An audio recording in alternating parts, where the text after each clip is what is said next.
Hello, it is Ryan, and we could all use an extra bright spot in our day, couldn't we? Just to make up for things like sitting in traffic, doing the dishes, counting your steps, all the mundane stuff. That is why I'm such a big fan of Chumba Casino. Chumba Casino has all your favorite social casino-style games that you can play for free anytime, anywhere with daily bonuses. That should brighten your day a little. Actually, a lot. So sign up now at ChumbaCasino.com. That's ChumbaCasino.com. No purchase necessary. VGW Group. Void where prohibited by law. See terms and conditions. 18+. Hello, listeners, and welcome to this week's episode of The Cult Vault. I have a special episode lined up for you. It is an interview with a CEDU survivor named Michael. If you haven't listened to the Synanon or CEDU episodes that I've released previously, I do recommend going back and having a listen so we can all start this interview at the same place. The interview itself was so engrossing and ended up lasting such a long time that I have split it into 2 episodes. The second part I have uploaded along with this episode so you can listen to both, one after another, if you wish. As usual, this episode comes with a trigger warning. It includes themes of verbal, physical, psychological and sexual abuse of children, as well as murder, suicide and self-harm. Please listen with discretion. I would also like to add a quick shout out to my GoFundMe supporters this week who are making it possible for me to continue podcasting now my maternity leave is over. And those wonderful, amazing people are Connor, Louisa and Brad. Louisa actually gave me the idea to cover cults on my podcast, so an extra special thank you to you. Also, another side note before we jump into it, Michael and I are in different time zones, so this interview took place in the nighttime here in England. There may be periods where you can hear my little baby boy crying in the background because he is currently teething. But don't worry, he wasn't alone. My partner was with him. He's decided to get all of his teeth at once, so for any fellow parents out there, I'm sure you can relate. So without further ado, let's get into it.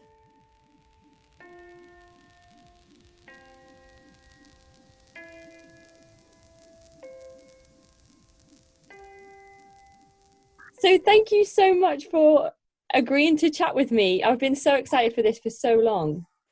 Well, good. I know you've been doing some pretty intensive research, so I'm sure the story is very prominent in your mind. The more you learn, the more you're kind of like, what? Yeah, absolutely. It's definitely one of those that I think the more you research, the more rabbit holes you will find yourself lost in. Well, it's my pleasure. I do appreciate you tackling this giant rabbit hole of a subject.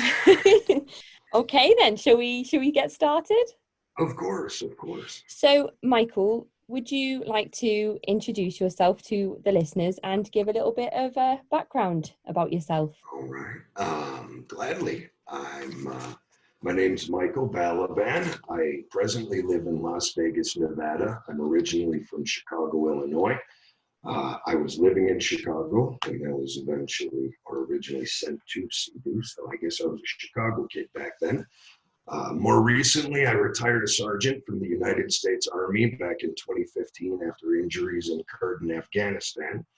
Before that, I was in retail and furniture management in the family business.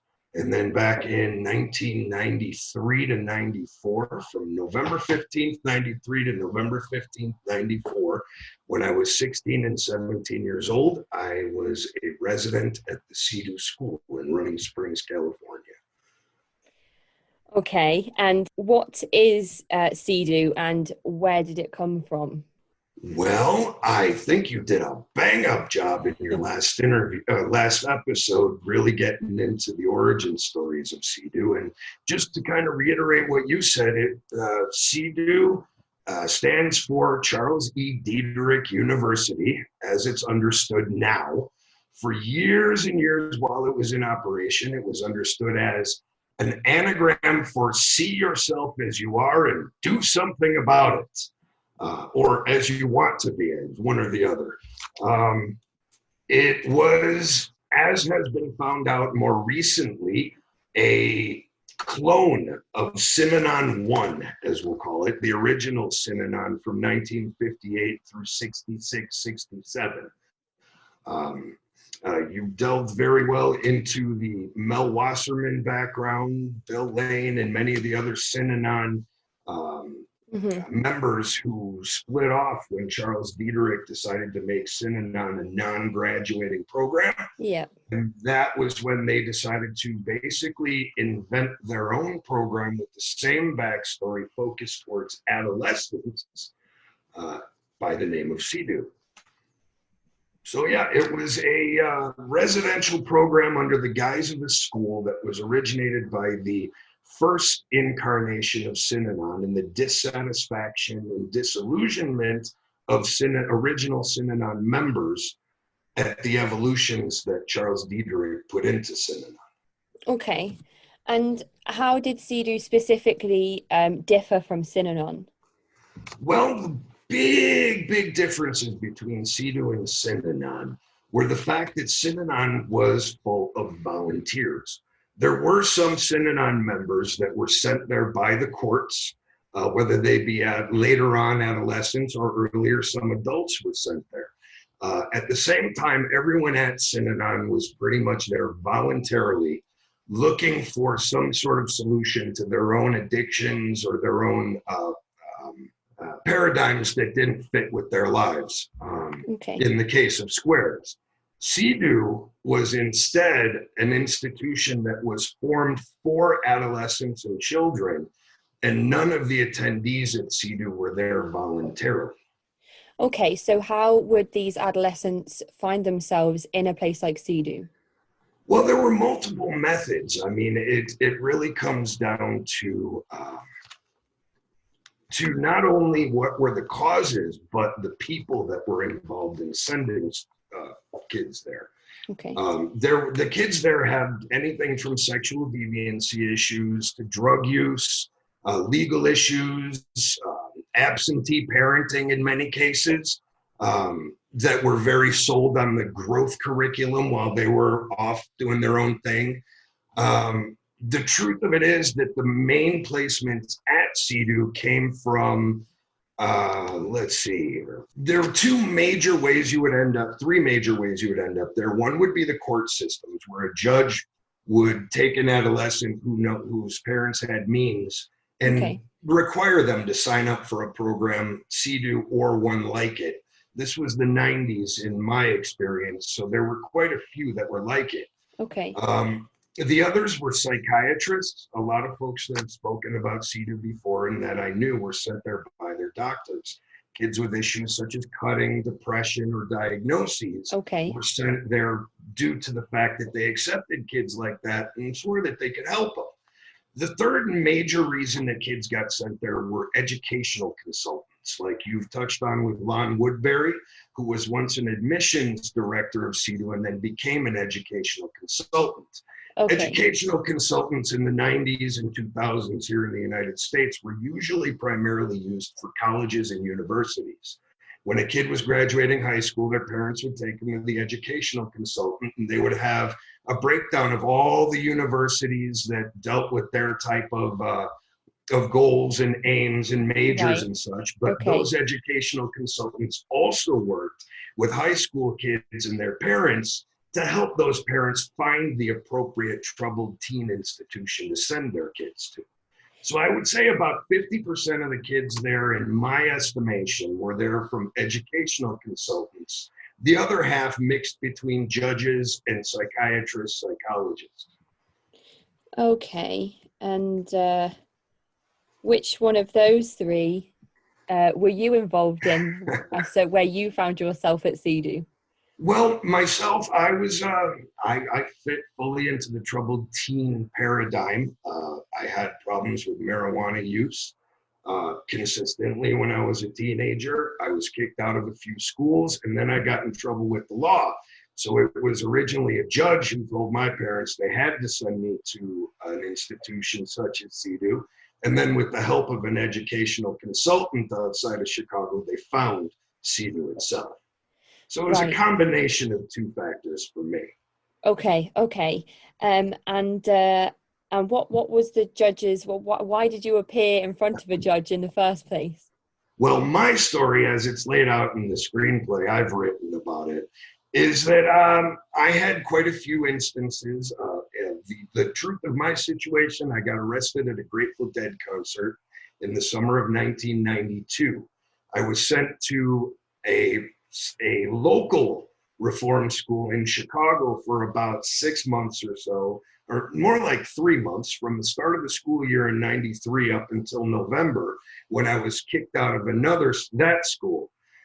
At that point, I was in arrears of a judge's order, and my parents went to the educational consultant to find a troubled teen institution that was more rigorous, that I would be forced to complete my term. Okay. I've actually read your screenplay, which I was really, really impressed with. It was very insightful, and some parts of it were uncomfortable to read. So if that's how I felt reading your script, I can't imagine how it must feel personally experiencing and living these experiences. But do you think that it's only the first scene, which is sort of your first day, you depicted your first day of arriving on the CEDU campus. Do you think that this experience of yours is personal to you, or do you think it's sort of unanimous to everyone that experiences CEDU? I can only speak to the CEDU of the 90s when they were in their heyday. Okay. But as I research it more, I find more and more students that give testimonial that is very much in line with mine. Okay. So I'm starting to realize they had a specific set of methods that they used on any student's first day. Okay. That really was sort of a uniform policy. In my screenplay, I go into it, but it really goes into a process of day one. You were either brought there by the escort services, which I'm sure we'll talk about a bit as we go on, or you were brought by your parents. The primary method, if you weren't brought by an escort service to the school, to the property from your home, was that your parents would give you a maskirovka, as they say in Russian. Okay. The school would tell your parents, don't let your kids know that you're leaving them here. Just tell them you're coming for a tour, you're going to check the place out, and then make your decisions. Don't make any commitments about your children staying long term. But once you got there, as you were touring or in processing, your parents would sign the paperwork and then be off without you. There was this component where they insisted that you be abandoned at the property. After that, you would go straight into a strip search, and then they had this policy where they would set you up so that you would break some small infraction within your first hours there. You would always in process on a Monday, Wednesday, or Friday morning, early afternoon, directly before a rap started that afternoon. Once you went through that rap and you were completely torn apart, you would be pushed into a smush session directly after. By the end of your first day, you didn't know up from down, and it was set up that way intentionally. Okay. And obviously you at this time, you're 16, 17 years old. What is the youngest age for somebody to enroll in the specific program that you were in at CEDU? Well, they had the CEDU high school, and at the time I was there, they also had a middle school. Okay. You touched on the different schools. It originally started with a high school format. Eventually, I believe in the late 80s, early 90s, they brought in the middle school. You would be assigned to one or the other based upon your age at entry. If you were, say, 12 through 14-ish, you would go to the middle school. If you were 14 to 15 on through 18 through 16-ish, which was the latest they would bring you in, you would go to the high school. Right. Students that were 16 or 17 weren't brought to CEDU because they would turn 18 during their time there. Right. 16 was the latest, going on 17, so that you'd be there a year or two before you turned 18 and more likely to stay and finish out the program. Right. And do you believe that this same approach with parents sort of almost abandoning their children was happening to the younger children as well, the 12-year-olds? Absolutely. Absolutely. That's absolutely heartbreaking. I can't imagine a 12-year-old. I can't imagine anybody going through that experience, that whole day in itself, especially being 12 years old. I read the memoir by Zach Bonney called Dead Insane or in Jail, and his depiction of his first day was actually his dad just driving off down the driveway and leaving him there at CEDU after he thought that he was going skiing down the mountainside. And then obviously that didn't happen. He then talks about his cavity search that he endured. So it does seem to sort of have a very tight regime that happens to new people. And we've talked a bit about Whiteout as well, which is Lybrook's memoir, and she actually talks about having a cavity search herself as well. What were your first impressions of CEDU? Well, I was a little too confused at the time.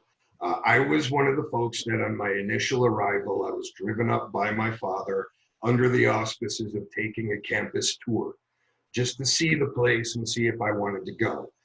Within my first 30 minutes, I was briefly toured around campus to get this first impression of the grandeur of it. The property, as you stated in your last episode, was the old Walter Houston mansion in Rounding Springs, or lodge. It was a large wood building, just a massive, massive lodge with a view forever down the backside. The entire complex was beautiful. It was immaculately groomed. I didn't know at the time by students on work assignments, but it was just, it looked like a paradise in many ways.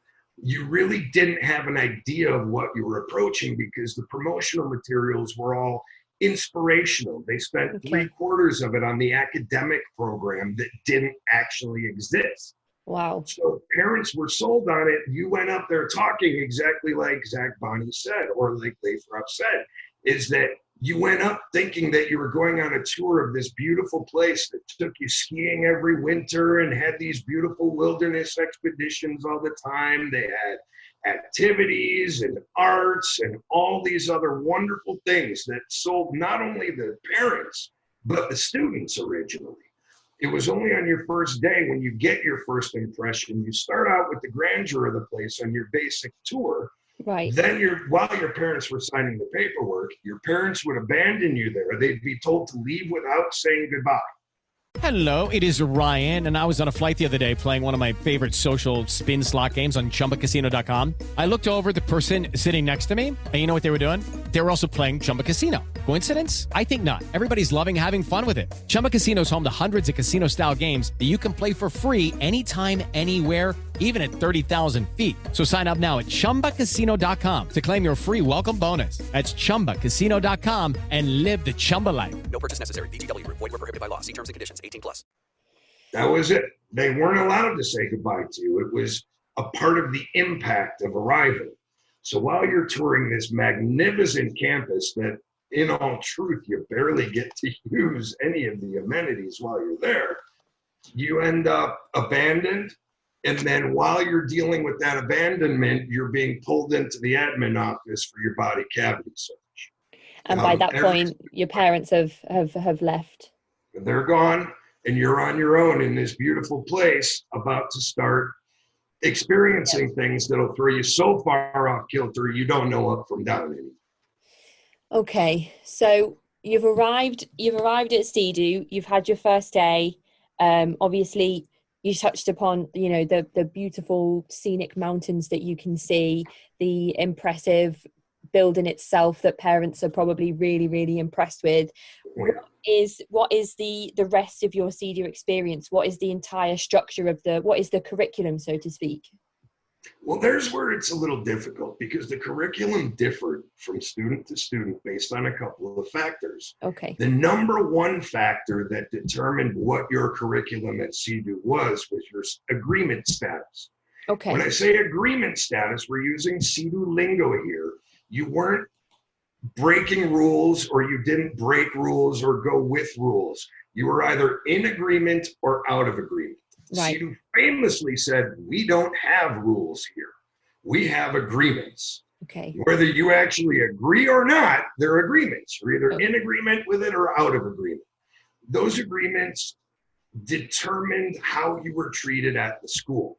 The further out of agreement you were, the more consequences you would face, and the more your curriculum and your daily activity would change.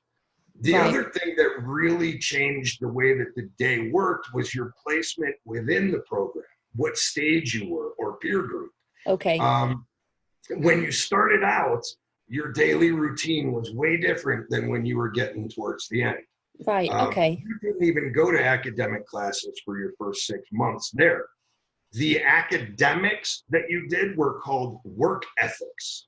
Right. That was the name of the class.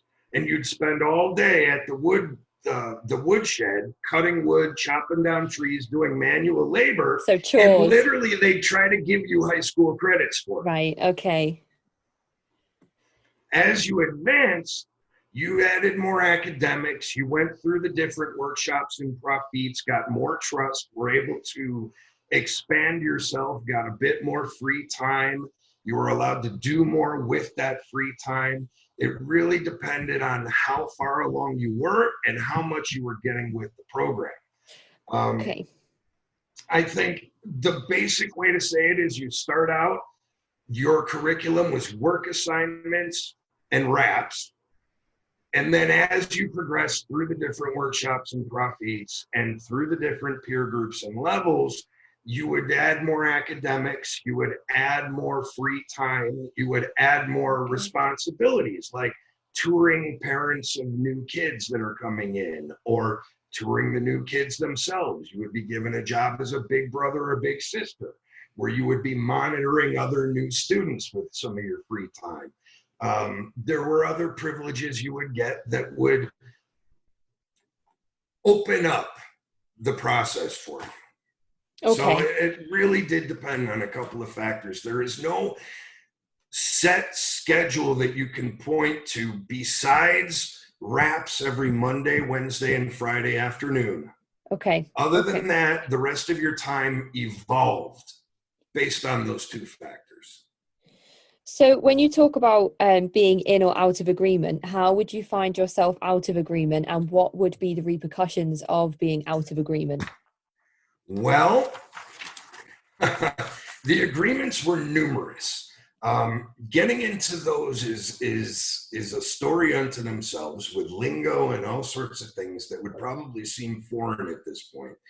But the major agreements were, even with smushing and things, no sexual contracts. And by that, there wasn't just a no sex rule.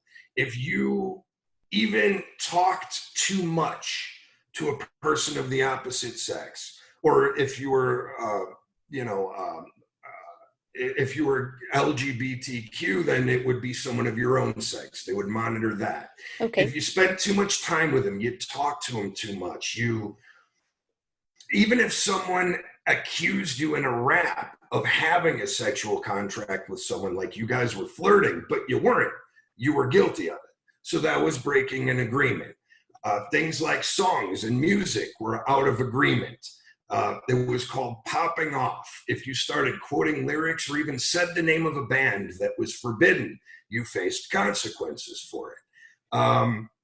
My gosh, any type of behavior that was against the rules, and basically anytime the staff felt you weren't doing your work enough the way they wanted you to, they could even invent infractions. Wow. Okay. The entire culture was based upon always being in some form of trouble, whether it be from your fellow students, from the staff, or being incapable of following the numerous and often conflicting agreements.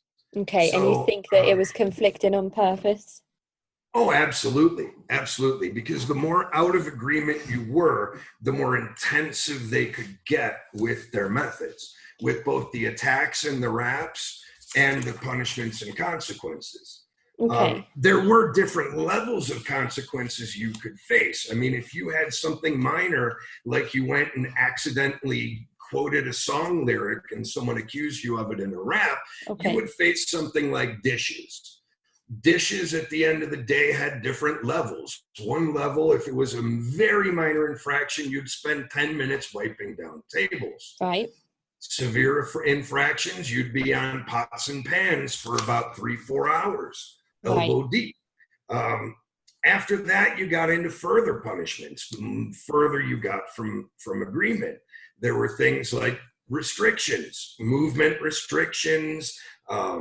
If you say, let's see, who was it there? Adam Egget in his Joe Rogan interview spoke about football. He was a huge Giants fan, I guess. And every Sunday they would put a TV in one of the rap rooms and you would get to watch football if you were in agreement. Right. If Okay. you were in punishment or restrictions, like Adam Egget said in his interview, he cheered too much for his team during a football game once. Okay. They banned him from football, put him on restrictions on Sundays, so he couldn't go into the room where they Right. were playing it. After that, they had consequence where if, say, I had been with Adam and we were cheering too much together, not only would we have been put on restriction from football, but from each other. So they had these things called bans, where if you were even further out of agreement, they would put you on bans from, say, the lower classes, the discovery peer group, the initial peer group, all the new kids in class, because they didn't want you to bring your corruptive behavior to them. So you would have to disavow their entire existence. You get on further than that, you would be on a table or a full-time, which Okay. was 24/7 work and writing assignments. Anyway it went, the further out of agreement you went, the worse the consequences became. If you initiated a power struggle with the system would break you. And it had escalating levels of consequences in order to do that. Okay. And when you entered CEDU yourself, what peer group did you start in or did you enter? Well, you start out at CEDU in Discovery. Okay. Some of the other programs like Rocky Mountain Academy in Idaho would name the peer groups a little differently, but the actual Okay. CEDU High School at Running Springs started with Discovery, which was about your first 6 months. Each peer group stage lasted approximately 6 months before you Okay. advanced to the next or were held back to another peer group and Okay. your time extended.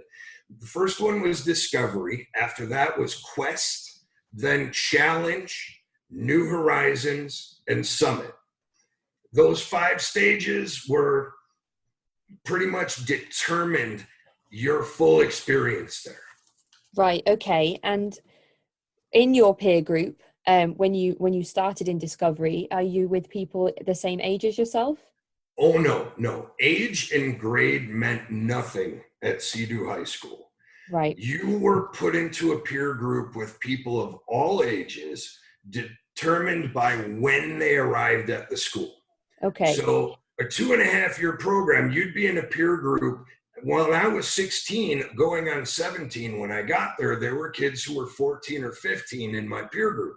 I had to attend classes with them when I eventually we were allowed to go into academics. We did.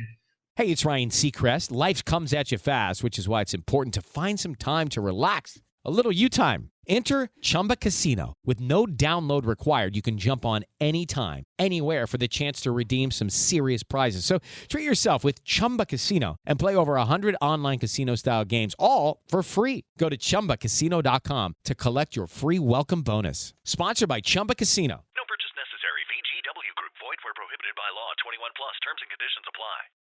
Every exercise there was together, you went through profits together. There were all sorts of different things that happened within that peer group that evolved as you advanced. Right. But there was no grades in any respect. And the academics were, let's just say, if you left California after CEDU, the entire 2.5 years that you were there was nothing. You had to repeat them in Wow. high school. Oh my goodness.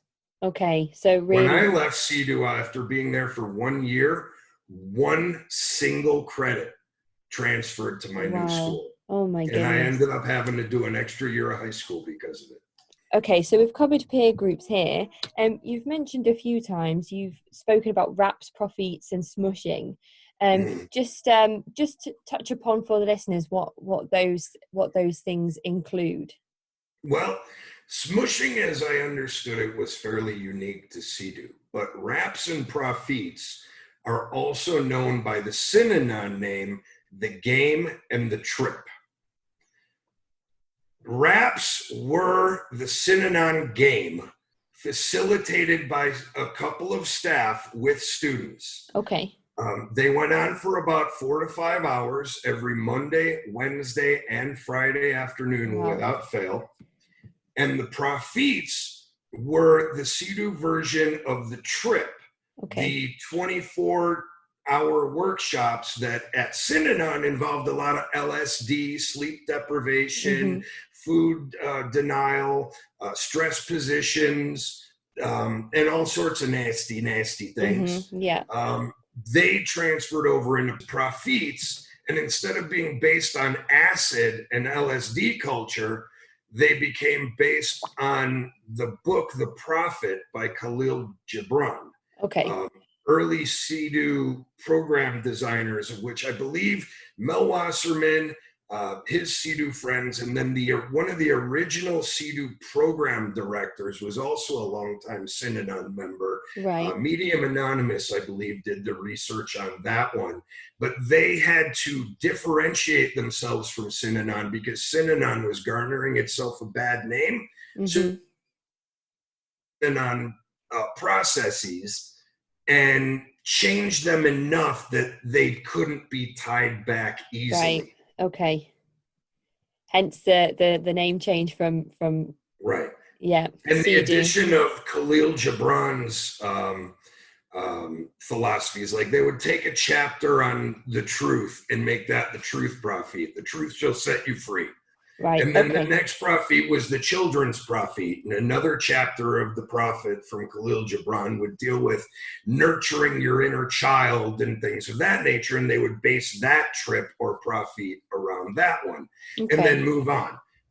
Instead of using the basic Synanon tenets and explanations for the things we did in the prophets, they shifted it to being based on Khalil Gibran's book instead of based upon Synanon methods, even Okay. though the way they did it was 100% Synanon.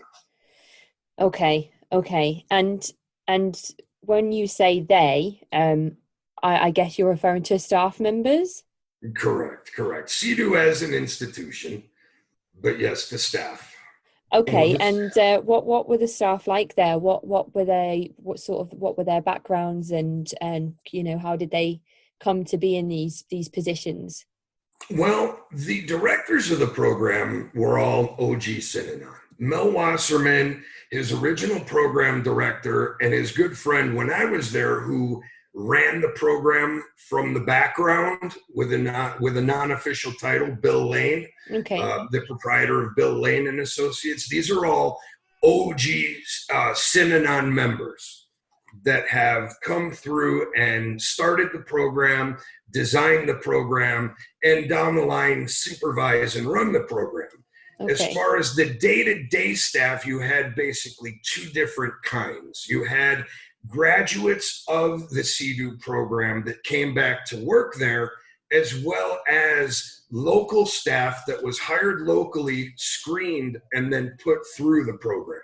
What were the backgrounds and credentials for the staff members? None.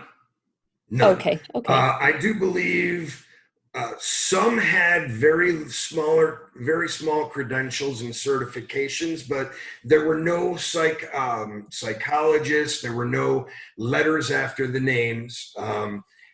The grads like Russ Decker, one of the ones that I knew very well, who went through the RMA program and then came back to work at CEDU in Running Springs. You had others like Rudy Bentz, who was a drama teacher locally before he and his wife were hired by CEDU. Interviews have been done with staff like Dennis Dockstetter in the Liam Sheff documentary, and with Randy Rudolph, Randy Rudolph, I believe, who Medium Anonymous interviewed, was also a local who just saw the advertisement and applied.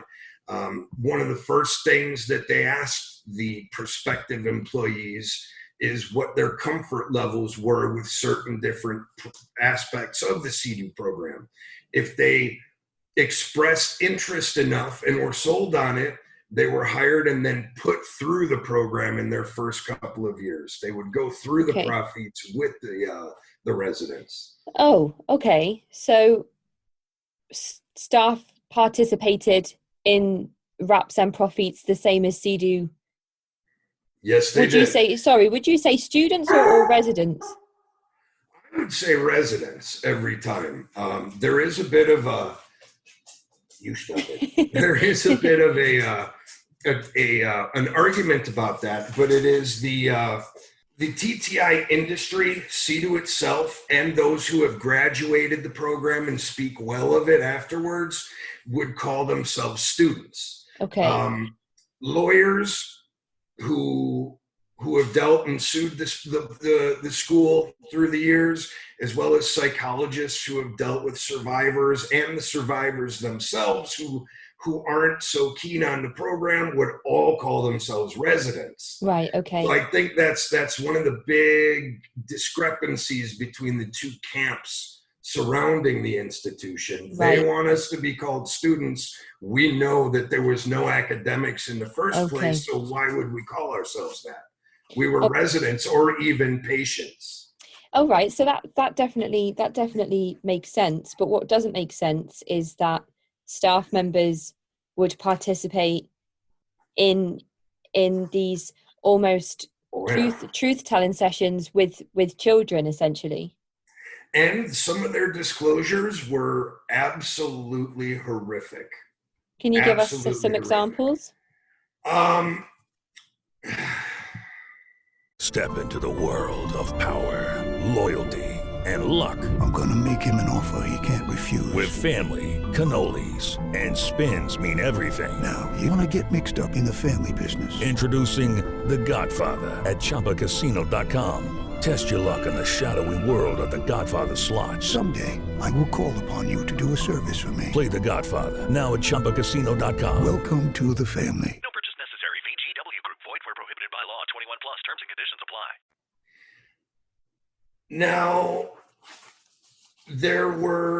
there's one specifically that comes to mind, a staff member who was a former CEDU student who it was widely known and would talk frequently about lighting a homeless person on fire before he was sent to the CEDU program himself, and then later became a staff. There were ones about sexual disclosures that were incredibly graphic, coming from staff to students, to minors. There were, let's just say that we're talking about adults with an entire lifetime of disclosure and mistakes that were coming up with things that kids wouldn't even know that existed to do. So the disclosures were shocking, but in a way, the staff tried to use them as a way to identify with the students. When you would say you're just trying to mess with me, or you're being an ass, or we don't, your methods are out of line, they would justify, well, I was just like you. I had the same issues. I did this, and this. When I was you. So why won't you take it from me? Because now I'm all better and I'm all grown and such. So in a way, they used it as a way to try and identify with us, when in actuality, it just shocked and awed us to the point where I'm not about to go and try and take a swing at a guy who lit a homeless man on fire while he's screaming at me, because I know he's capable of extreme violence and has shown it. And these are the types of adults that were allowed to work with vulnerable children? Absolutely. You would have another staff member who would go into a rap and make extreme sexual disclosures to try and relate to a student who they were trying to drag sexual disclosures out of. Right. And then there are stories about that very same staff member when the student breaks down severely, literally spooning with that student of the opposite sex for an hour at a time to try and soothe them. Right. And that would happen in the smushing sessions? In the raps or in the smushing. I mean, you wouldn't sit there. The one I'm referencing, there's a testimonial you can find online regarding it of a female student who had a sexual disclosure dragged out of her in a rap by the staff member using his own sexual disclosures and then spooning her literally calling the rap off an hour early so he could lay with her and cuddle with her on the floor to try and ease her. Things like this were not uncommon. And during these rap sessions or truth-telling sessions, as I've read it be described on the internet as well, were you as residents permitted to attack the staff members who were also giving disclosures? It was permissible by the rules, but you wouldn't do it. Right, okay. Because these staff determined you. If you tried to call out a staff for something, they would go, hey, you know what? I'm staff. I don't have to abide by the same agreements as you do. Okay. And you would run the risk of angering them to the point where you would face repercussions on a personal level from that staff member later on. So when somebody holds your life in their hands, and the difference between all-day work assignments and actually going to classes and living a normal day-to-day, you didn't really want to attack them. So it was more of they guided and they threw their disclosures out and then said, hey, we're doing our work too. But nobody really confronted the staff on things, even though it was so-called permissible. And during RAPs, if a staff member was trying to get a resident to disclose something that they simply didn't have to disclose, they're trying to entrap or enforce a resident almost to admit to something that they didn't do. Do you think that residents often took inspiration from the disclosures that staff were giving them? Just to have the spotlight off of them? And each other's. One of the main factors, if you talk to any survivor, including myself, when you were expected to, quote unquote, do your work in a rap, if there wasn't a dirt list that you had, you invented it. If you didn't pop off, but you knew that the staff member wanted to focus on you for some reason, you would just make it up. Oh yeah, I sang this song in the dorm, or I did this minor infraction just to try and I'll take dishes and be done with it. Okay. The more severe disclosures from the past, I mean, there were two different types. There were dirt lists of things that you did while you were at the school that you had to cop out to in raps and face your music. And then there were the issues that oftentimes kids would invent things to try and get the heat off of them, which was never smart because it would come back again and again and again. Right. And you'd end up dealing with things that weren't actually true. One of the things is Synanon. There are statements from Synanon members that one of Chuck Dieterich's favorite methods in the game was lies and half-truths. That still advanced into CEDU because the pressure was there to disclose something that you could run your feelings on and do your work in the rap. And if you didn't have it, you would face hostility and consequences for not going with the program. Okay. So you would invent something minor if you could, but if not, then whatever they were trying to get you to confess to, whether true or not, you would just out with it, scream at the floor, take your attacks from the rap, and then try to move on. Okay, and what if you didn't scream or cry? At what point did the staff member move on from you to another person? You weren't doing your work. Okay. They would give you a few chances to really dig into it and get into it. And if you didn't respond to the attack therapy with some primal scream therapy of your own, then they would just assume that you weren't in touch with your feelings, you were lost in your thoughts, as they would say, and that you weren't willing to do your work, and you'd start with dishes and your consequences would get more and more severe. Right. Until you have the desired primal scream therapy reaction to their attack methods in a future round. Right. Okay. From your experience, were some staff worse than others? Absolutely. I'll throw a few names out there, and I got to throw this with the caveat that my experience at CEDU was a lot worse than most. Okay. I was a constant resistor. I was constantly on one varying degree of punishment or another. Okay. And certain staff made it their special project to mess with me. I have been referenced by staff in numerous interviews as one of the worst cases of consequences and abuse that was given to a student. Right. Medium Anonymous, in his interview with Randolph Reynolds specifically talked about me without remembering my name. You've seen the picture of the giant stump that I was forced to dig out over a 2-month period. I have said seen this it. poor kid was on it for a month. No, Randy, it was 2. And it was huge. It was a big tree stump as well. So is he particularly... For me, it was a little different. There were some staff like Dennis Dockstetter and Randolph Reynolds that were a little easier to talk to, ones that were from the local community and then got hired on and went through the program. They seemed to be a bit more sympathetic. Right. There were exceptions to that rule, such as Rudy and his wife, Jill Bentz, who were also local staff hired on, went through the program, but turned out to be pretty monstrous.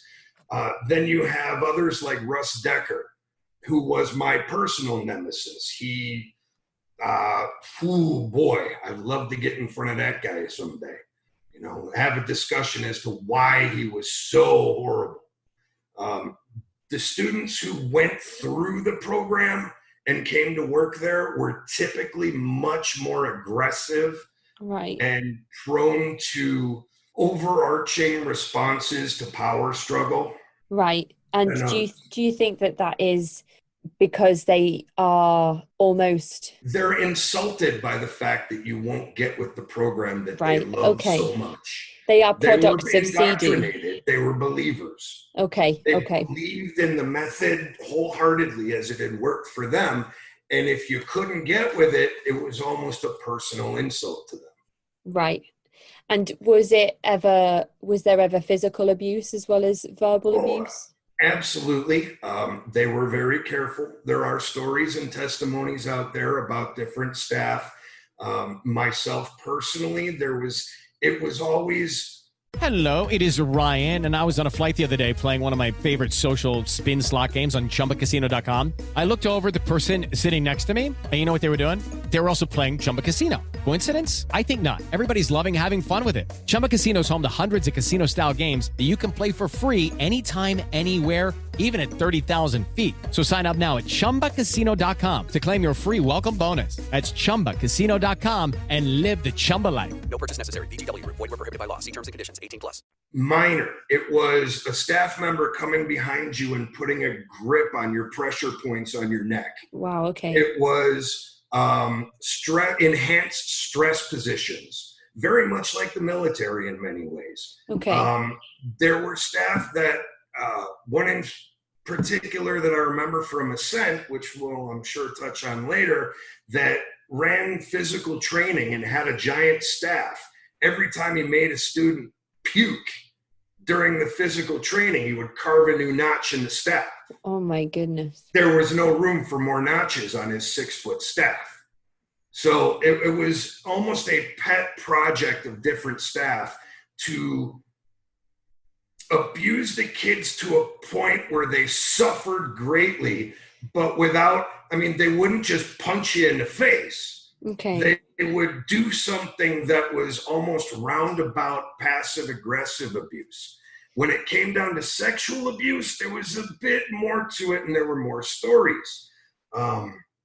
Myself, I never personally experienced that, but a lot of the females that have testimony about this school speak to the predatory sexual nature of many of the male staff. Well, even just spooning a female resident, after she's disclosed something is in itself extremely inappropriate and questionable. Absolutely. When you talk about, staff members not having any credentials and the possibility of sexual abuse or sexual assault, I did touch upon Dr. Forgy in my previous episode, and James Lee Cromwell as well. would you like to tell the listeners who they were and sort of a little bit of their connection with CEDU?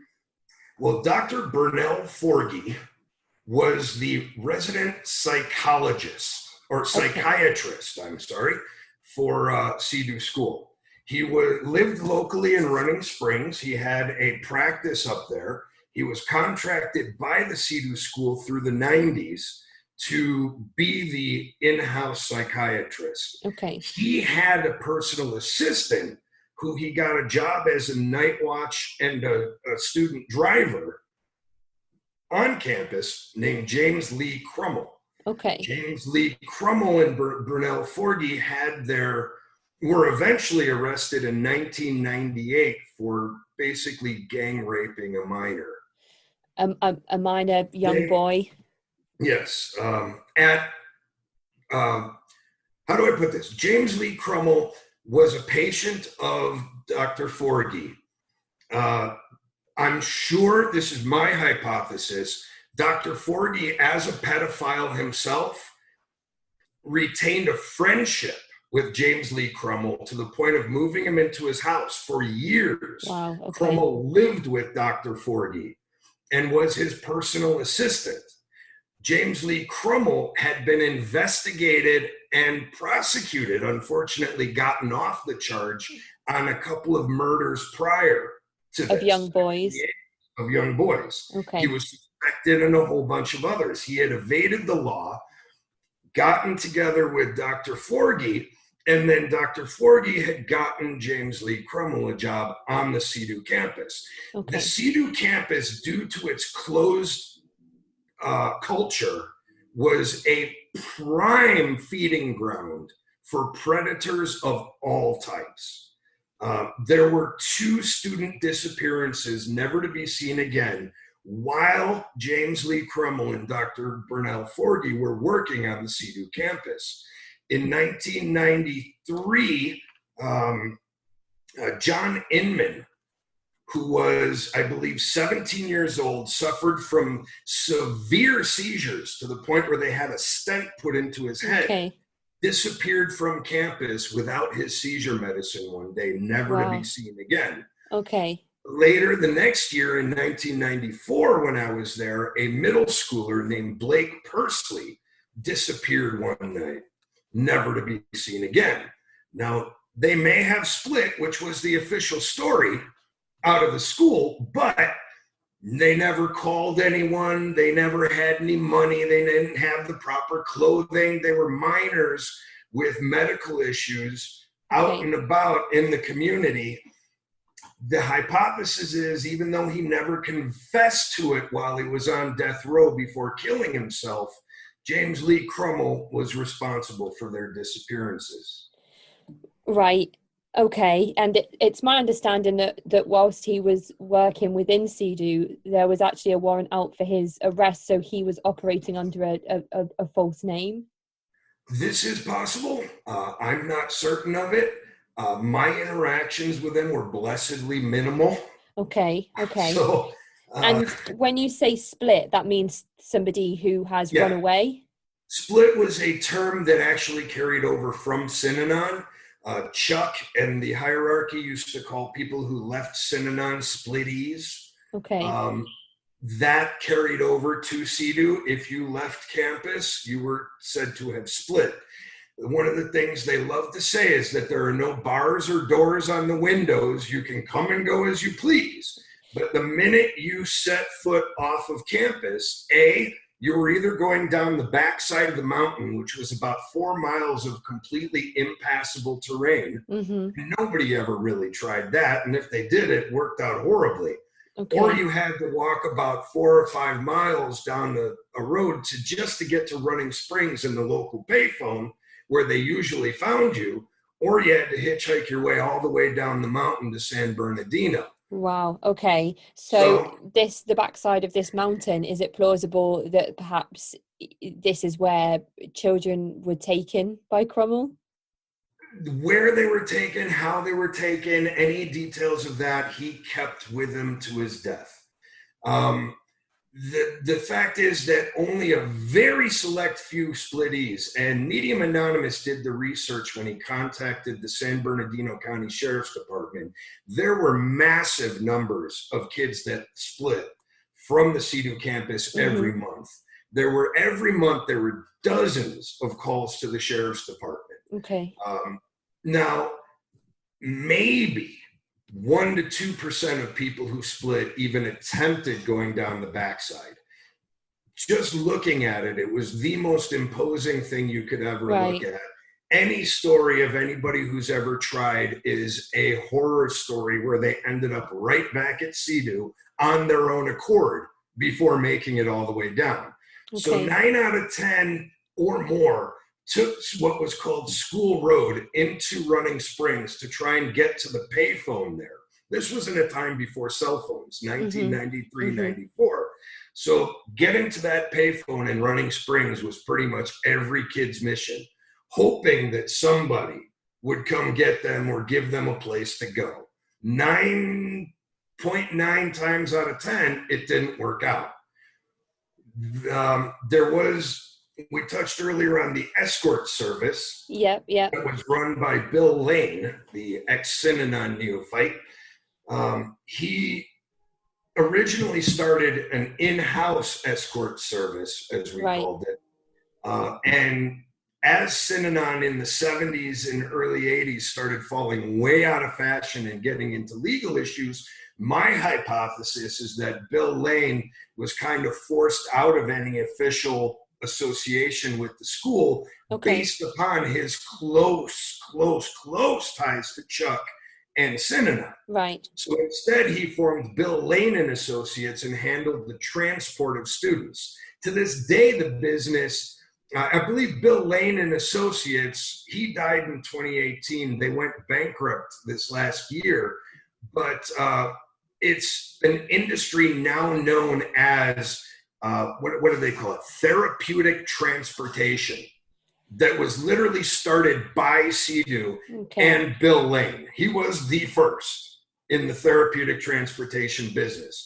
And that's where your parents basically sign you over and they come to your house, grab you, take you to a program, or take you from one program to another. The movie Boot Camp from 2009 with Mila Kunis really goes into that. The opening scene of that movie is ×2, actually.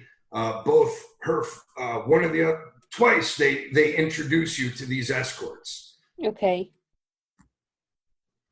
So there's so many things that you've mentioned here that I just want to quickly go back on and discuss Please. A little bit further. So when you watch films like Boot Camp, or when you listen to certain pieces of music from CEDU that were played repeatedly, do these trigger you in any way? Absolutely. I can't get into an elevator these days without shaking my head. Music in particular, they had certain approved songs that the staff would call snot suckers. Okay. Specifically designed to create an emotional situation. They were put on repeat, played during smush times, played during profits, during different sessions where you were expected to get in touch with your feelings. Okay. These snot suckers were things like John Denver, some Crosby, Stills, and Nash tunes. Okay. Basically exactly the ones you would think of that bring a tear to most people's eyes normally. Right. When I hear them now, instead of enjoying them, it just brings me right back. I shake my head. It's one of the reasons I listen to rap and heavy metal now. Okay.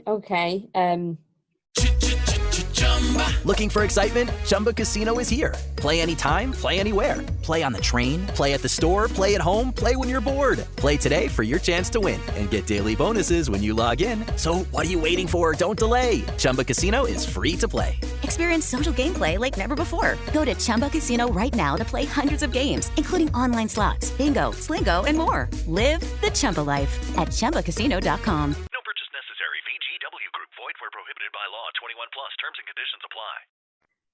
And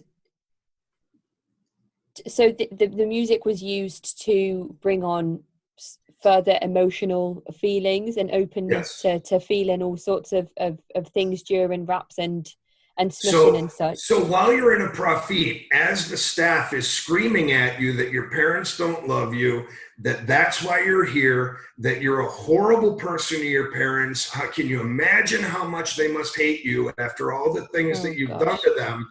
Cats in the Freaking Cradle is playing on repeat. Oh my, So it was used to reinforce the emotional reactions and the primal scream therapy that they were attempting to drag out of you. As you're screaming at the floor, doing your work about how you're such a horrible person to your parents, how it's amazing that anybody could possibly love you, this and that. This music is just going on and on about, just Cat Stevens over and over, Cats in the Cradle, just playing it all the while. Everyone around you is attacking you, telling you what a horrible person you are to your parents and why they don't love you. Okay. It's, hell.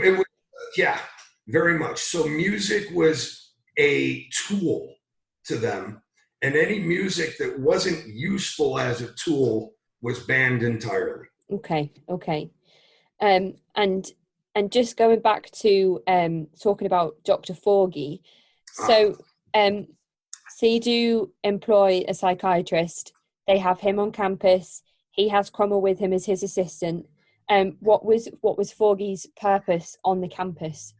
Well, Dr. Forgy, in my judgment and estimation, he was a compliant psychiatrist. The more out of agreement you were and the more you rebelled against the program, the more likely you were to be sent to see Dr. Forgy. Oh, right. I had never taken psychotropic medications in my childhood. About a month or so into CEDU, when it was plainly obvious that I was going to fight every bit of it, okay, they sent me to see Dr. Forgy, and Prozac was introduced to my life. Right. Okay. Now, this is a selective serotonin reuptake inhibitor, which is actually proven to increase suicidal ideations in adolescents, that was prescribed to me as an adolescent in a place that really made you want to kill yourself. By an actual licensed psychiatrist. By a pedophile psychiatrist. And was it common at the time for residents to be given medication by Dr. Forgy? Absolutely. He was there to, if you weren't on medication when you got there and you were struggling, you would see him and be put on medication. If you were on medication when you got there, you had to see Dr. Forgy periodically to evaluate your medication. And oftentimes he would change your prescriptions around to make you more compliant. There were other folks with medical issues like diabetics and seizures, as I said, John Inman had. They were also treated by Dr. Forgy for peripheral things as well. If you took medications, it was Dr. Forgy who was responsible for the dosage and the types that you took. Right, okay. There was a medication line that formed twice a day in the main hall, and if you were a patient of Dr. Forgy's, you were in it. CEDU, you mentioned in the last episode on the background of CEDU, it was in 1993-94 when Rocky Mountain Academy in Idaho started accepting students with mental disorders and diagnoses. Yep. CEDU had been doing it for quite some time in Running Springs because they had Dr. Forgy. That was a model that they brought to the Idaho programs in the mid-90s when they contracted a psychiatrist out there, a guy named, I believe it was Dr. David or Doug Ulrich. Ulrich, yes, yep. Okay. So we're starting to get an idea here of CEDU being a sort of a perfect environment for all types of predators, whether it's pedophiles or those looking for positions of power. It's just like a closed circuit. When James Lee Cromwell abducted 2 children as is widely believed right now, the official story was that they ran away. The case was given to the San Bernardino County Sheriff's Department and to Bill Lane and Associates, where he had his investigators try to track them down. Yeah. But the story was automatically put out that they split. It had nothing to do with the school, and therefore there were no questions asked. The closed culture of everything was designed so that predators could successfully operate within the walls of the school. Right. Okay. They didn't even have to cover their own traps because the school would cover their tracks for them. Were there any other suspicious deaths or disappearances? A lot of suicides went on. I know that when I first got to CEDU, rumor spread and word came through about a suicide at RMA, Rocky Mountain Academy in Idaho. That turned out to be a student named, or a resident named John Avila, who hung himself. That was a true suicide. While I was there, I cannot for the life of me remember her name, but late 93, there was a girl who slit her wrists in the girls' dorms attached to the main building. Whether or not she survived, we never knew. Wow. So if there was somebody who attempted suicide, we didn't know if they succeeded or not. They just disappeared, and we were told that A, they were pulled, B, they were sent to another school, or C, that they split. So that's so tragic. That's so sad. So whether or not people, I mean, there were attempts all the time, but they were covered up to the other students. So no matter what happened, unless you actually walked in on it, you were given some story that explained it away. It sounds so much like Synanon in terms of the actual place policing itself. There seems to be no laws that CEDU was working within, or anybody carrying out any type of inspection or any background checks on staff. Well, if you look at Medium Anonymous's reports, what has happened, he did a lot of deep digging on the legal issues that CEDU faced. Not so much the lawsuits that eventually shut it down in the 2000s, but more the constant complaints that were brought to CEDU by Children and Family Services in San Bernardino. Mm-hmm.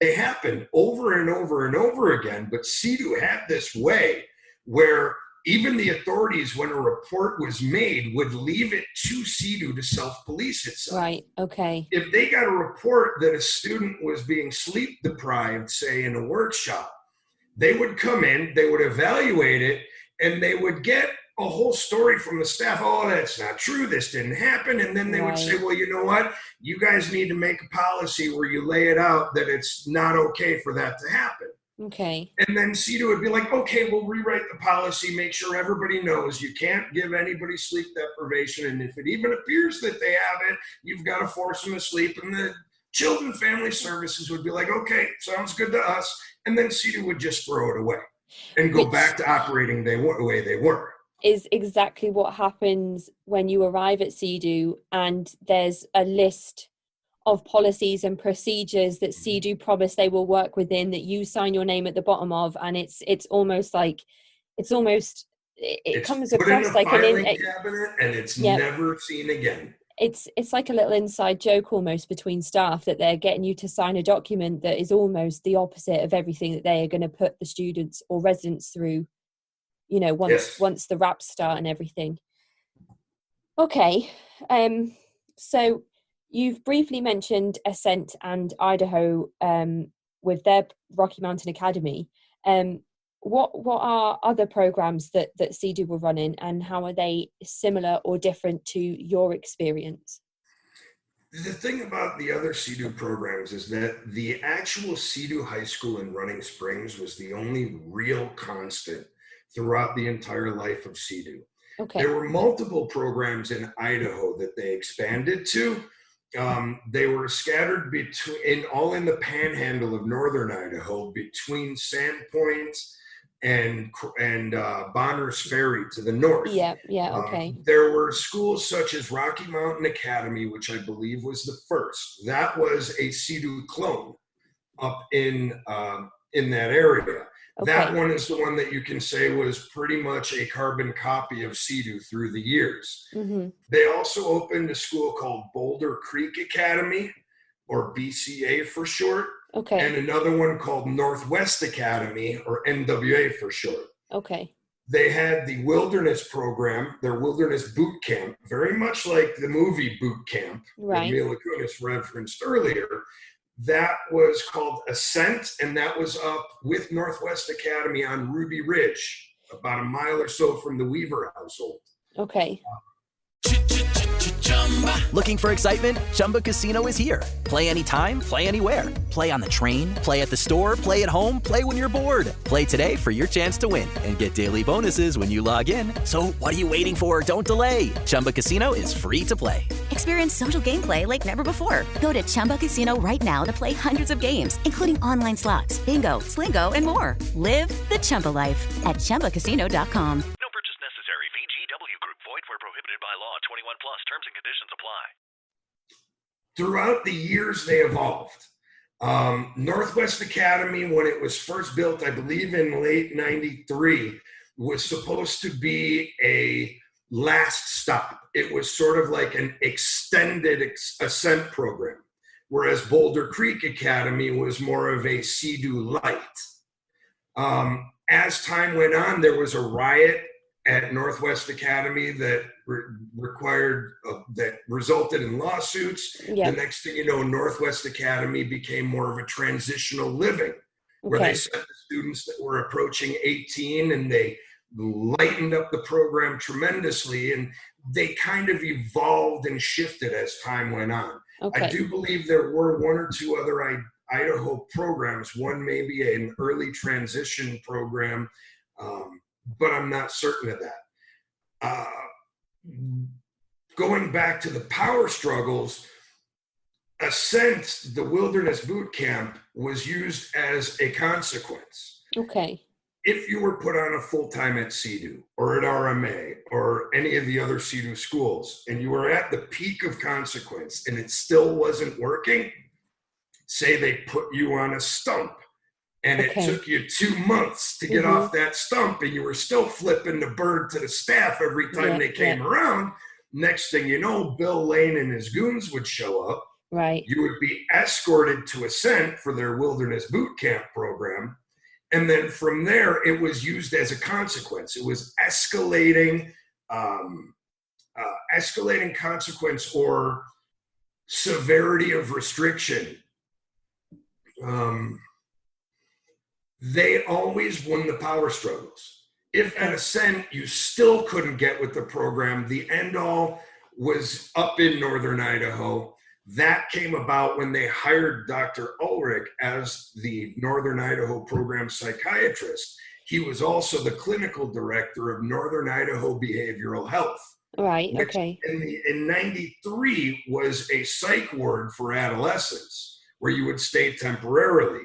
It was a great thing for parents too, because when you left Ascent or a CEDU school and you ended up at Northern Idaho Behavioral Health, you had stopped paying CEDU the exorbitant tuitions, and all of a sudden your kid's insurance would be paying for it. So it was kind of a break for parents too. They didn't mind. Go ahead, send the kid there. Wow. Over okay. time, Northern Idaho Behavioral Health turned into a more long-term program. Okay. The ultimate threat, like if you don't get an agreement, we'll send you to Ascent. You get sent to Ascent. If you still can't get an agreement, you'll go to NIBH. And NIBH was originally temporary, but then they actually formed a school out of it, basically a psych ward school, where you would be sent and you would stay as long as you needed to. Some testimonial about kids who just wouldn't get with the program. They spent a year or more at NIBH. And right. So there were other schools that were used as a threat as well, such as Provo Canyon School in Utah, yes, which I've is read more about of that a one. cross of a lockup and a TTI. Yeah. Yeah. They always had further consequence. If you wanted the power struggle with CEDU, you were going to lose every time. And they had a new place that was an even fresher level of hell. It was like dealing with Dante. Do you want the first or the seventh level hell? you could arrive at CEDU never having any prescribed medication in your life and end up being sent to a place like Northern Idaho Behavioral Health. Yes. That's absolutely terrifying. On how much resistance you had. I watched a documentary called The Pharmacist the other day on Netflix, and yes. They were talking all about the pill mills and how actually, people were being sent to have these prescriptions of OxyContin filled in, and it was seen as compassionate if you were a doctor that would prescribe this pain medication to somebody, even though actually it was not beneficial at all. And it almost feels like children being put on these medications, sent to these behavioral health units, educational consultants sending children to CEDU, it almost feels similar in the way that children are being extorted so that these industries can benefit off of the backs of the abuse of children. Does that make sense? Absolutely.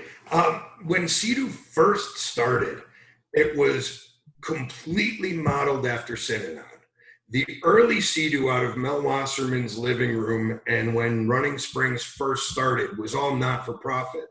When Bill Lane came to officially work for CEDU in '74 during the transition from phase 2 to phase 3 of Synanon, that was the religious inspiration that Chuck Diederich had.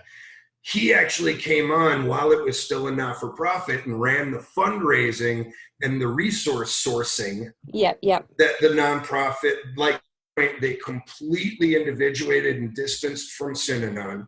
Bill Lane started Bill Lane and Associates and stopped officially working for CEDU because of his Synanon background, and things kind of evolved from there into a for-profit model that demanded that closed secrecy because it threatened profits and investors. Definitely, absolutely. And eventually sold to the Brown schools. I think, was it in 98-ish? It was, 60, 70 million? I'd have to go look at the number again. Yeah, and they said it was a valuable business. It wasn't bankruptcy due to the lawsuits. It was some other reason. Can't think of what that could possibly be. Sure. This is where I'm going to leave this half of the interview. As I mentioned before, anyone who would like to listen to part 2, it is available now. If you have been affected by any of the themes within this episode, I will include links to support troubled teen industry survivors. Likewise, I will include links to all the memoirs and material mentioned in this episode. If you'd like to get in touch, you can do so by emailing me at cultvaultpodcast@gmail.com or find me on Twitter and Instagram at cultvaultpod. I am your speaker, Casey, and this has been the Cult Vault.